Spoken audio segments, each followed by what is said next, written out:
Hey guys! Nasubukan nyo na ba yung ganitong luto sa pork giniling? May kalahating kilo nga ako dito ng giniling at ginawa ko nga itong pork giniling caldereta. Masarap na recipe sa giniling and mas mapaparami nyo pa yung inyong pork giniling. So ayun nga, saka iisip ko na kung ano bang uulamin namin, nakita ko nga itong aking pork giniling sa ref. Ito na nga lamang po yung ginawan ko ng masarap na recipe. Sa isang kawali nga po ay nagisa ako ng bawang at sibuyas at isinunod ko na nga rin po dito itong kalahating kilo ko ng pork giniling.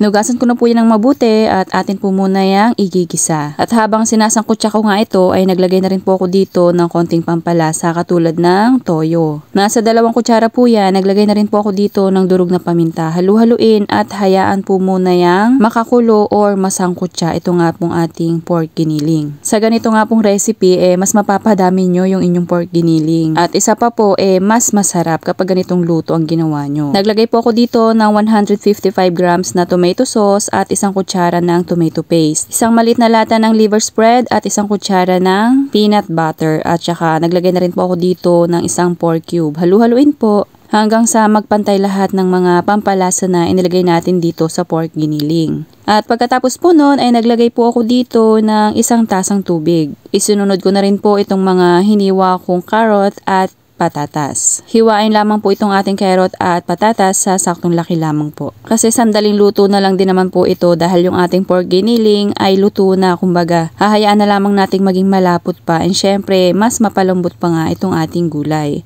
So tinikman ko po yan at nung medyo nakulangan pa ako sa lasa ay nag-add pa po ako dyan ng konting asin at seasoning granules. Halu-haluin pa rin po and syempre naglagay rin po ako dito ng kalahating kutsara lamang po ng asukal. Yan naman po ay optional na lang. Naglalagay lang po talaga ako ng mga ganyang ang konting asukal sa mga ulam para sa pinakampambalanse na rin sa mga pampalasa na inilagay ko dito. So ayan, nung medyo na-lessen na po yung ating pinakang sauce at malambot na yung ating gulay ay isinunod ko na po dito itong ating bell pepper. Halu-haluin po lamang and sandaling minuto na lamang po yan at pwede nyo na po yang hanguin. At kapag ganito na nga po ang itsura, ay nako, make sure po na meron na po kayong sinaing na kanin. Dahil napakasarap po nitong ipare sa mainit-init pang kanin. At kung umabot ka nga po hanggang dito sa part ng aking video, ay pakipusuan nyo naman po itong ating pork giniling caldereta. At huwag nyo rin po akong kalimutang i-follow. Serve and enjoy!